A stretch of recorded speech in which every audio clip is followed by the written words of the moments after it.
بسم اللہ الرحمن الرحیم۔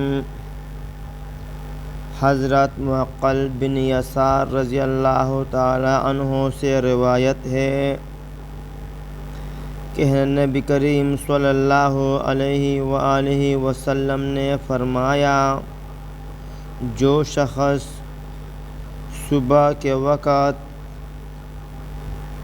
مندرجہ ذیل وظیفہ پڑھے تو اس پر اللہ تعالیٰ کی طرف سے 70,000 فرشتے مقرر کر دیے جاتے ہیں اور شام تک اس کے لیے دعائیں کرتے ہیں۔ اگر اس دن مر جائے تو شہادت کا ثواب حاصل کرے گا، اور جو شام کو پڑھے تو اسے بھی یہی مرتبہ حاصل ہوگا۔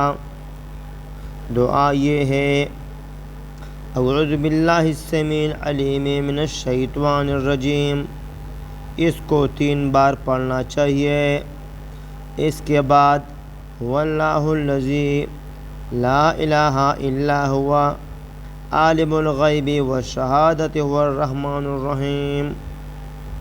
واللہ الذی لا الہ الا هو الملک القدوس السلام المؤمن المہیمن العزیز الجبار المتکبر سبحان اللہ عما یشرکون۔